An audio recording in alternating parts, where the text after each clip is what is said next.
La Russie est aujourd'hui un allié sincère, mais un allié constant qui a toujours été aux côtés de nos pays depuis leurs indépendances respectives.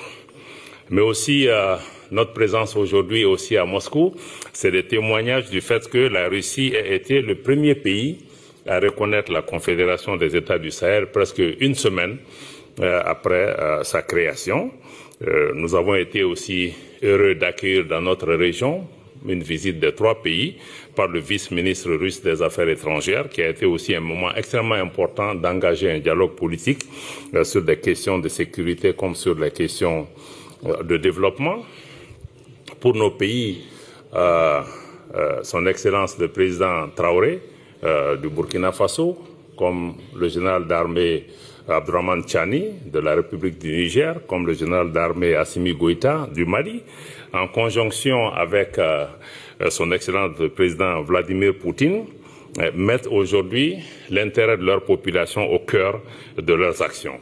Et dans ce cadre, nous avons une convergence de vues, comme le ministre Lavrov l'a indiqué, sur toutes les grandes questions de sécurité, de paix et les questions politiques internationales, mais aussi nous avons une lecture commune de la lutte contre le terrorisme, l'insécurité dans notre espace, terrorisme qui est d'ailleurs soutenu par des sponsors étatiques étrangers, y compris des acteurs régionaux, des acteurs de notre espace qui continuent à servir de base arrière et à soutenir le terrorisme, ce qu'il faut combattre, y compris l'Ukraine, qui est à vos portes ici, que nous considérons comme un État terroriste tout simplement.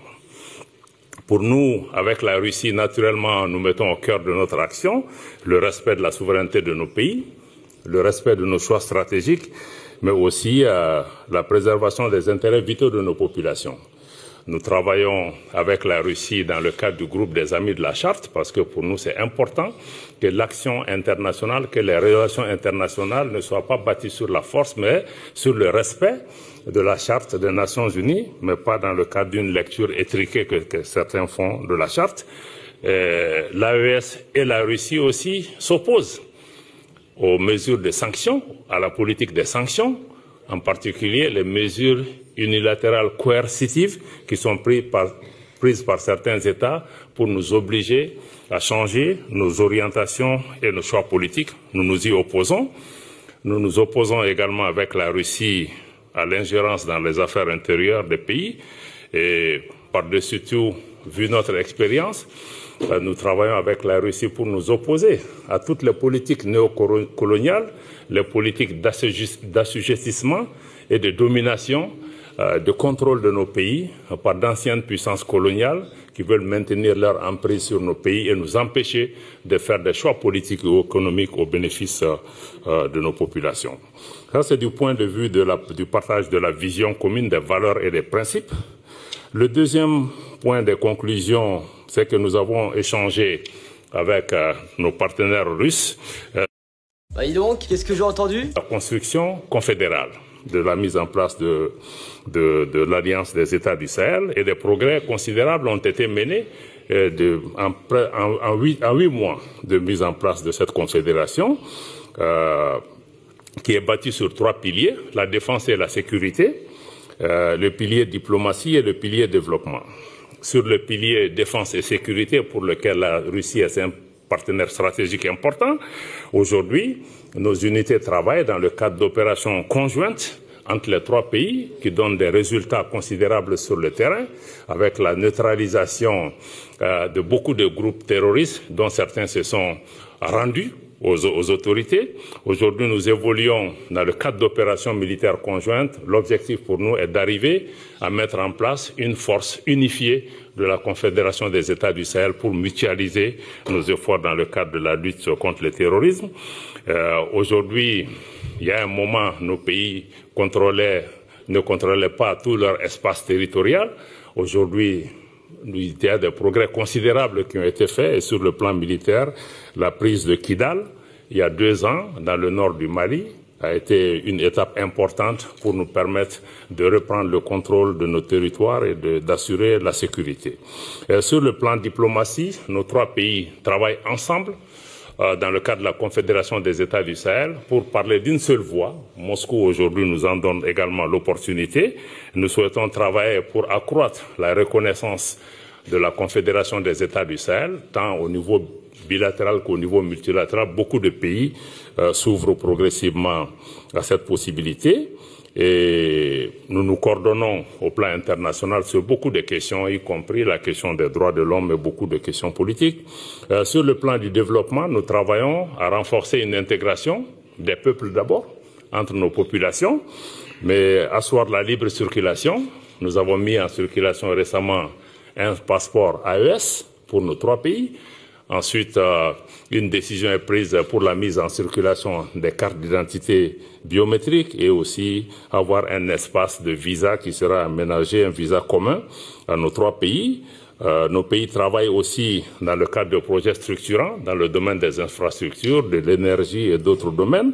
Nous travaillons à mettre en place dans les mois qui viennent une banque d'investissement, parce qu'il faut dégager des ressources nécessaires pour pouvoir nous-mêmes financer le développement de nos pays.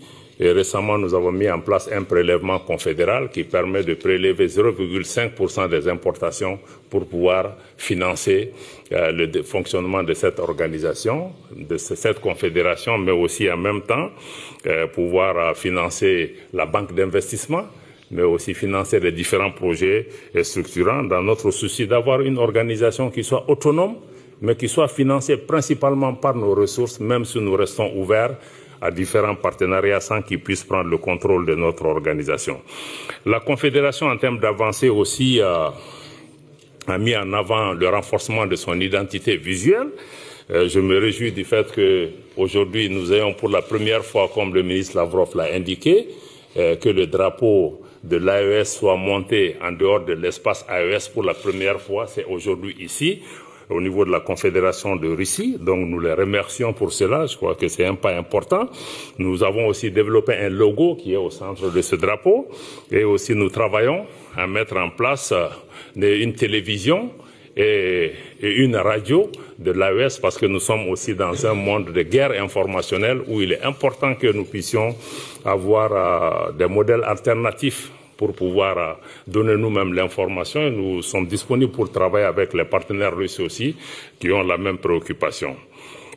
Désormais, l'AES est une réalité géostratégique qui a certainement bouleversé les équilibres pour des partenaires qui étaient dans des schémas de domination ou de néocolonisation. Il y a certainement des défis importants, des défis qui viennent surtout d'anciennes puissances coloniales, ou puissances occidentales, ou en tout cas d'acteurs régionaux en quête de leadership ou de domination sur nos pays. Et ces défis, nous allons pouvoir continuer à y travailler. Aujourd'hui, l'AES est un espace géographique très important et stratégique au cœur de l'Afrique de l'Ouest, avec 75 millions d'habitants et un potentiel économique extrêmement important si nous arrivons à assurer la paix et la sécurité. C'est pourquoi c'est important pour nous d'avoir ce partenariat avec la Russie pour nous aider à avoir la paix, la stabilité, pour pouvoir exploiter nos ressources au bénéfice de nos populations, mais aussi au bénéfice des partenaires qui viennent avec nous. Le troisième point de conclusion majeur de nos échanges, c'est comme je l'ai dit, la Russie nous a réitéré sa volonté de rester à nos côtés en tant que partenaire sincère, constant, et de maintenir une lecture objective de la situation de nos pays, et aussi de continuer à soutenir nos pays sur la scène internationale, comme nous nous sommes engagés aussi à travailler pour apporter notre appui à la Russie chaque fois que cela est demandé. Nous saluons la résilience du peuple russe et aussi, je voudrais rappeler notre engagement commun à redoubler nos efforts dans le cadre de la lutte contre le terrorisme, contre les terroristes et contre les sponsors étatiques des groupes terroristes, comme l'Ukraine, comme je l'ai indiqué, qui est aussi un des sponsors du terrorisme et qui doit être traité comme tel. La Confédération AES œuvre à défendre en particulier notre sécurité. Nous avons été bâtis pour ça en particulier, mais aussi défendre les intérêts de nos populations. Nous ne cherchons à menacer aucun pays, aucun peuple. Nous voulons juste défendre nos intérêts. Comme je l'ai dit, il y a des opportunités économiques qui existent Nous voulons travailler à des mesures de facilitation des investissements pour les partenaires extérieurs pour pouvoir nous aider à exploiter, à transformer nos productions, nos produits au bénéfice de nos populations et à développer les différentes infrastructures dans le domaine de la télécommunication, des mines, de l'énergie et de l'énergie renouvelable. Enfin, en termes de perspective, comme quatrième point, nous sommes convenus, la partie russe avec le ministre Lavrov et nous-mêmes, d'institutionnaliser ce mécanisme de consultation AES-Russie et que la prochaine session de ces consultations se tienne dans l'espace AES et que ces rencontres se tiennent alternativement en Russie et dans l'espace AES.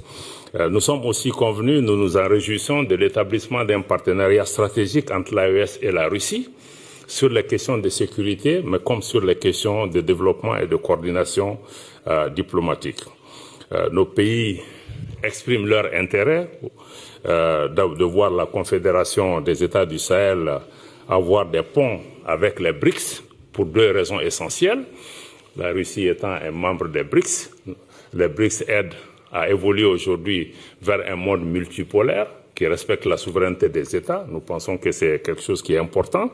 Et nous comptons aussi sur nos amis russes et d'autres amis qui font partie des BRICS pour pouvoir nous accompagner dans ce domaine. Le deuxième aussi intérêt pour les BRICS, c'est qu'ils offrent aussi un modèle de financement alternatif, comme la Banque des BRICS qui peut aussi aider dans l'évolution économique et le modèle économique que nous avons mis en place.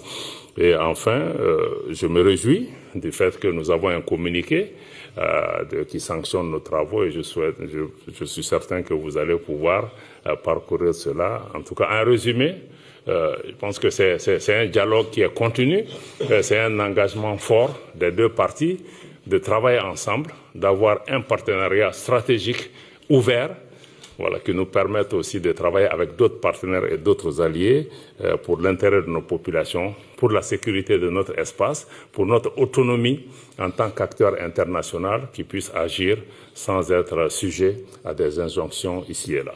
Voilà ce que je voulais dire, qui puisse contenir un peu les conclusions de nos travaux.